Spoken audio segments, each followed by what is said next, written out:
8, the finale. We resume back at the moment from episode 6 when Osha puts on Khmer's helmet. And while she seems to enjoy it, her power then begins to become unstable, forcing Khmer to intervene, and based on this scene alone, it seems like Osha has inherited the dark witch powers of her parents, as not only is she now very powerful, but of course further implies that these powers are tied to the dark side, as these are of course in no way light side powers. However, Khmer does somehow manage to break through Osha's spell and remove the helmet, after which Osha claims that she had a vision of the future of May holding a lightsaber but not killing Sol with it. So, wait, you're telling me that not only was Osha born via the Force, but she can also now see visions into the future just like Anakin could?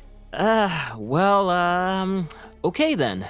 The two agree to leave to look for May as Osha's vision told them to head to Brendok. And just as they do, a mysterious figure pops out of the shadows of Khmer's cave home and watches them depart. And well, this figure is none other than Darth Plagueis. So, whoa, okay, where to start here? First of all, he looks fantastic, okay? Let's get that out of the way. At least based on what little we do see here, so that's good that they didn't ruin him like the Grand Inquisitors or the Fifth Brother's appearances were in Kenobi. Great. But on the other hand, this also feels incredibly shoehorned for me.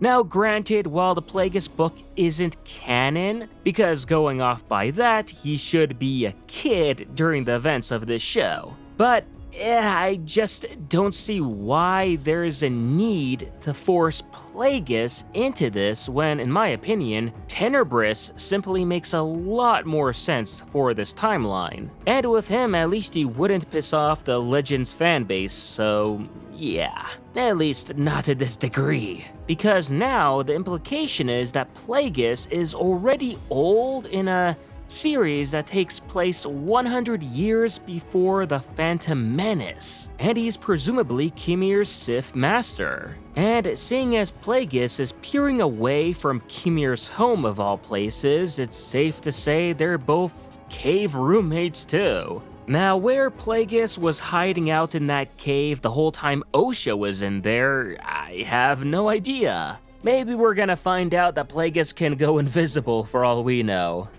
At the Jedi Temple on Coruscant, Vernestra meets with Rayancourt, a senator who's anti-Jedi and has a campaign aiming for an external review of the Jedi. Now, this scene wasn't actually bad, and I thought Rayancourt in his speech made some decent points against the Jedi, and why he believes that they shouldn't be allowed to wield unchecked power, especially when one of them could snap and go rogue, which is something that does eventually happen. But what got real odd here is that Rayancourt is somehow made aware that there is a Jedi killer on the loose, and that Vernestra is in the process of her secret murder investigation about this. And that's the key word here, secret. Vernestra, who has been trying to keep this all under wraps, especially away from the High Council, well, it turns out that this senator is already made aware of everything, and we can only wonder how.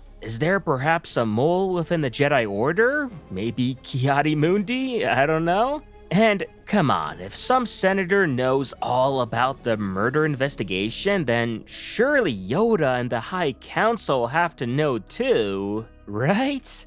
Anyway, back in space, Sol decides to take May to Brendok, telling her that he'll contact Vernestra and have the Jedi meet him there, as he wants to prove to the Jedi that there is a virgins on the planet. Now, as to why he still hasn't done this yet, or better yet, put him telling to the Jedi that there is a Sith running around as the priority, I have no idea. May then uses the corrupt pip droid to free herself, zap Sol, and then steal a Jedi starfighter in an attempt to escape.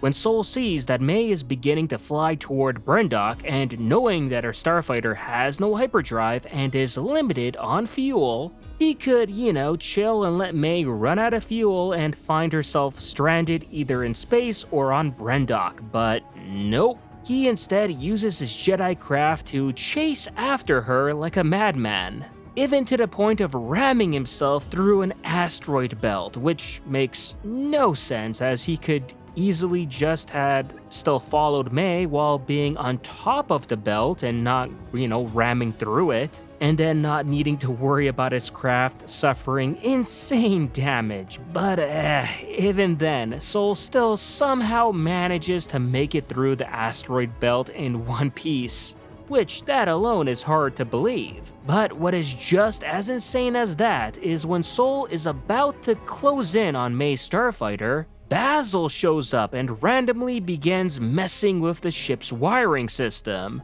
causing the craft to shut down, effectively seeing Basil sabotage Sol's attempts in recapturing May. Oh, come on, Basil, what side are you on?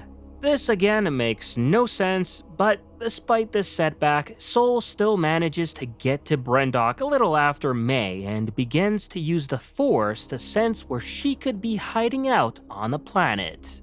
On Coruscant, Mog informs Vernestra that Sol turned his transponder beacon back on and that the Jedi now know that he's on Brendok. Hearing this, Vernestra orders Mog to gather as many Jedi Knights as he can without raising alarm, as she plans for the group to travel to Brendok and apprehend Sol once and for all.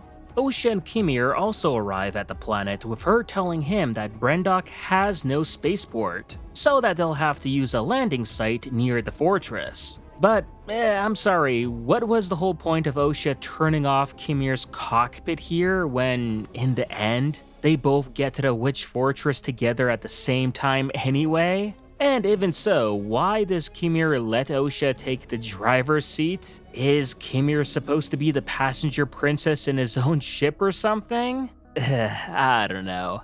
When they do get to the fortress, May says that the elevator is broken, so she'll need to repair it and it'll take some time. However, Kimir at this point ditches her and uses his levitating abilities to fly into the fortress. Pretty nifty ability, kind of a shame that we don't exactly get to see it. Sol is then seen wandering around the fortress looking for May, as he can sense that she's here somewhere. Meanwhile, the whole time I'm thinking there is no way you'd ever guess that this place was on fire. Not maintained and abandoned for a real long time, sure, as that's exactly what it looks like, but ain't no way you'd ever guess there was a fire here by looking at it. Sol is soon then confronted by Kimir, who wants to take the opportunity to off the last Jedi survivor who knows of his existence. And really, this duel is hands down the best part of the entire episode. It's not perfect by any means, but it is entertaining. And I myself didn't mind the crouching tiger-like elements thrown into the fight. Now, at the same time, Osha finds May in the fortress, and they have their own little fight as well, which on the other hand is nowhere near as good, and made me scratch my head thinking, how did Osha manage to fight on the same level as May, who this whole time has been training as a Sith assassin? Yet somehow both twins have the same exact fighting ability? Yeah, that makes no sense.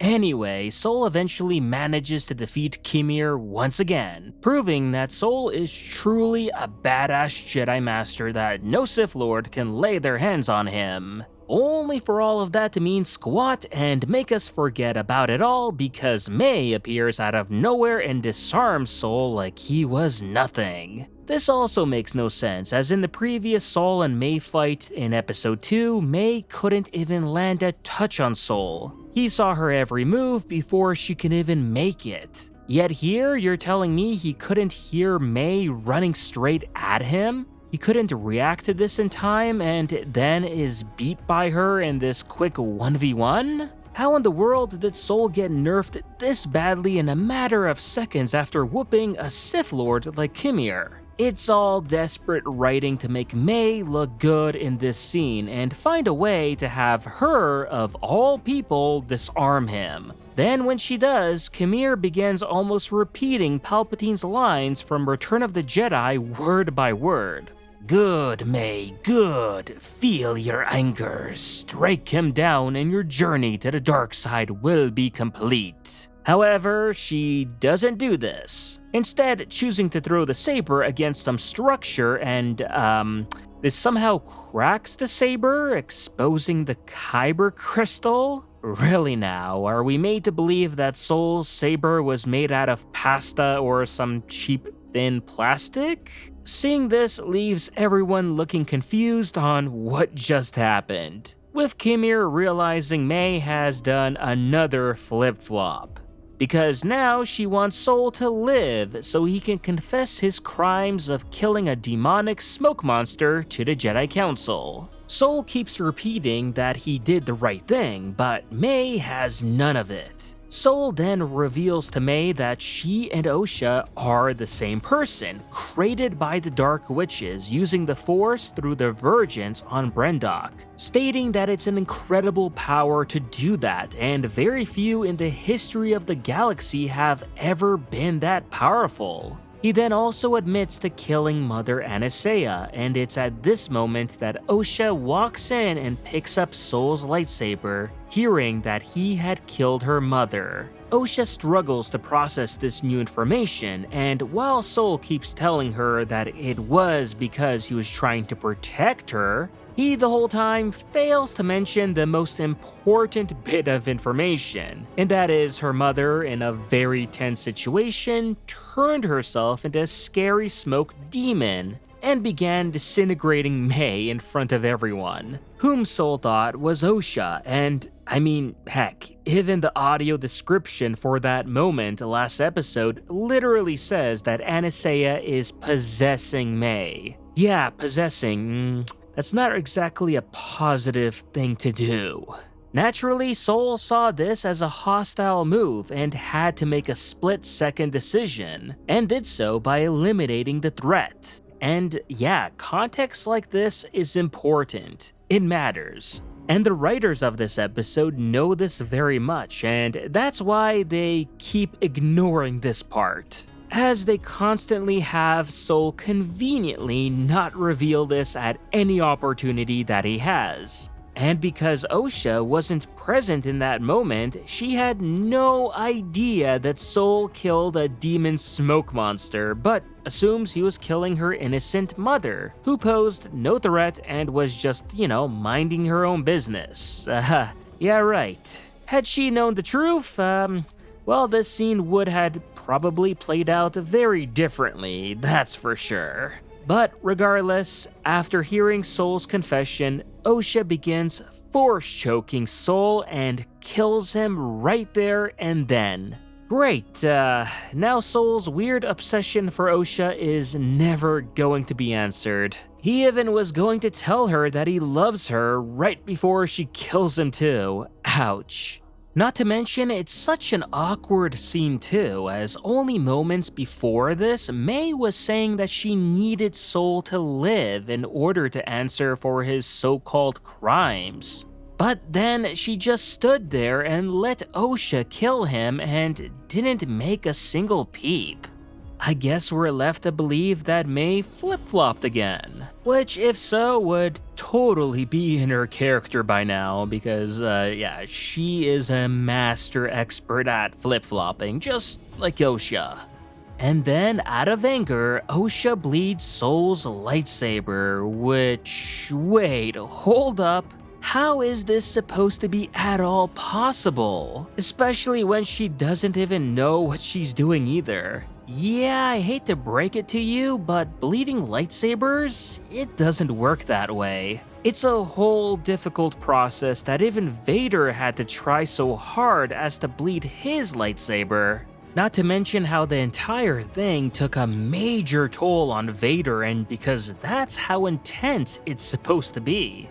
Yet Osha does it by accident and effortlessly, showing little to no emotion? So, wait, is this show telling us that Osha is more powerful than Anakin? First, she learns how to force choke out of nowhere, and now effortlessly bleeds her lightsaber? Yeah, I see what you're selling, Leslie Headland, but I don't know if I'm able to buy all of this.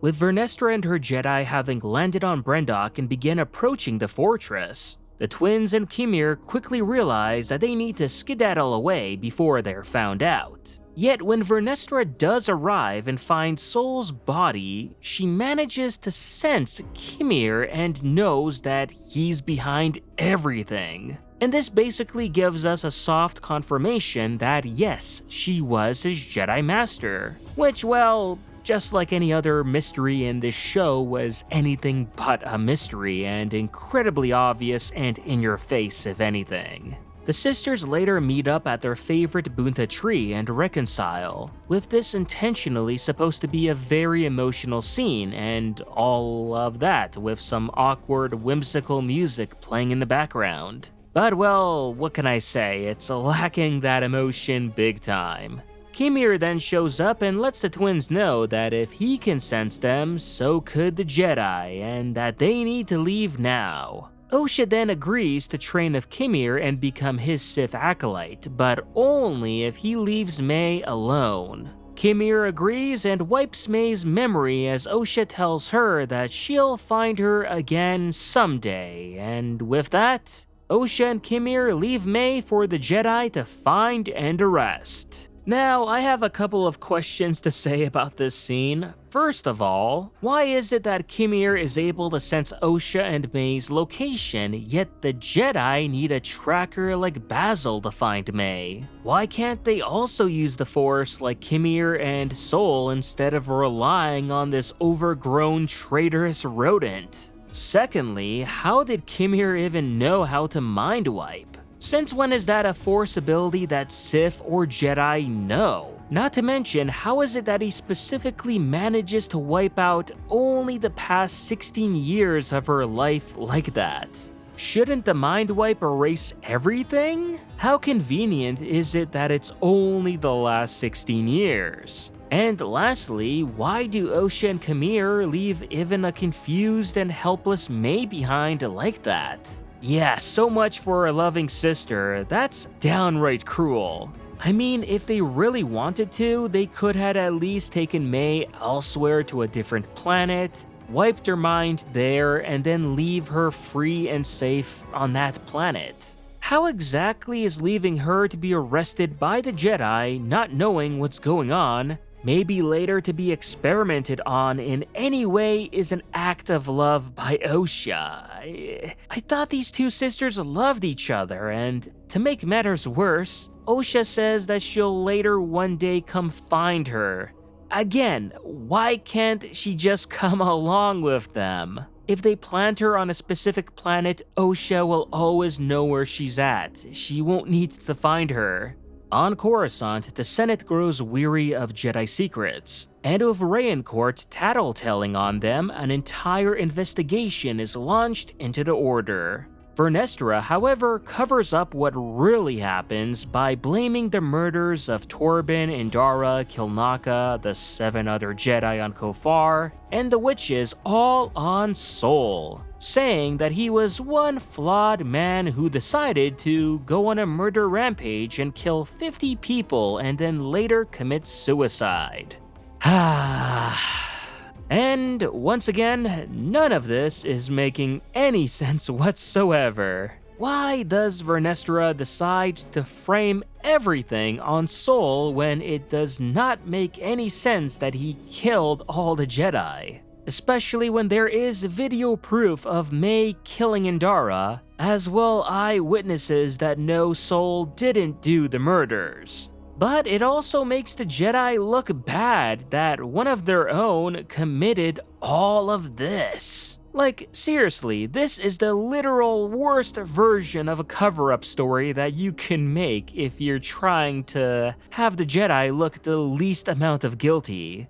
I mean, wouldn't it just have been easier to say that there's a Sith out there who did all of this and say he has nothing to do with the Jedi? That he's completely separate, and withholding, of course, that Kimir is her former apprentice, and then later killing him herself without anyone ever finding out. At least by doing this, it puts the Jedi in a good light and shows the Senate how much that they're needed to go up against these dark side users. Because framing her innocent friend makes absolutely no sense, like many things in this show. Or heck, they could have just as easily publicly pinned it all on May.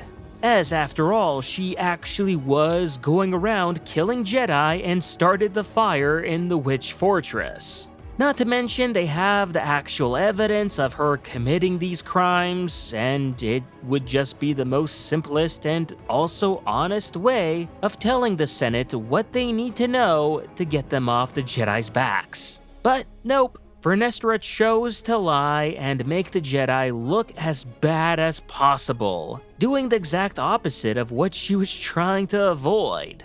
Vernestra afterwards turns to May, wanting her help to find her former apprentice, Kimir. And May, of course, claims that she doesn't remember or know who Kimir is. So it's a bit interesting to see where the show intends to go with this. As again, May doesn't remember anything that happened in the past 16 years. But I do have my own questions still tossing about on why haven't the Jedi at least attempted to read May's mind at all? Because, for all they know, she could just be playing dumb the entire time and lying about losing her memories to avoid accepting the consequences for her actions. And plus, had the Jedi read her mind, they would have been able to see that Osha and the Sith leaving her alone at the Bunta tree, thus then everyone being made aware of a Sith Lord. How did the writers not realize of this plot hole? Back on Bel Demnik, Kimir and Osha hold hands together and look out at the sunset. So, does this now mean that these two are a dark side power couple? Like, in a span of a day, Osha has gone full dark side and has found herself training and dating the guy who murdered all of her friends right in front of her eyes just the other day. Oh, and did I mention Osha doesn't even know this murderer's real name either? Like, what does she exactly call him anyway? Dark side dude guy or Sith baddie? I don't know. The episode then ends with Vernestra visiting Yoda. And while we don't see Yoda's face, we can only assume that she's there to either continue the cover-up story or perhaps tell Yoda the truth. Which, once again, if Vernestra knows Kimir has gone to the dark side and is killing so many Jedi, why does she bother covering up for him? Yeah, you can get mad at Soul for lying, but Vernestra is lying just as much, and for far less compassionate reasons. And now I feel that the show implies that she is perhaps going to tell the truth to Yoda, which in turn would make him complicit in this cover-up and be aware of the Sith at the same time. Which, well, I don't know how to feel about that. Overall, I was incredibly disappointed with this finale, especially with Soul's death, which felt forced and poorly executed. The ineptitude of the Jedi in this episode was frustrating to say the least, and the justification for cheering for May and Osha was incredibly weak. The show also loves to portray Osha's relationship with the murderer of her childhood friends as a triumph, which is something that Leslie Headland even described in an interview as. It's truly baffling to me that there are women out there that fantasize about such a scenario like this. It's perplexing and bewildering to say the least. Now, reflecting on the entire season as a whole, my disappointment with the finale mirrors my overall feelings for it. Now, sure, while there were a few cool moments and I enjoyed episode 7, perhaps not for the reasons Headland intended, I approached the series with an open mind and wanted to like it. On paper, it seemed like a cool idea, but the execution was just not it. The poor writing and the acting truly ruined it for me. Kimir and Sol were the only standout characters and actors, and despite, Sol's character often being made to do and say stupid things, I still rooted for the guy because the actor clearly tried to make the best out of a bad script. Yeah, I also liked Yord and Dara and Torben, but Kimir and Sol were the absolute peak highlights out of this train wreck. And now out of these two, we're left only with one. In the end, the Acolyte, pitched as a mystery thriller from the Sith perspective, fails on both counts. It doesn't work as a mystery or a thriller, and it doesn't fully explore the Sith perspective either, instead spending most of the time from the Jedi's point of view.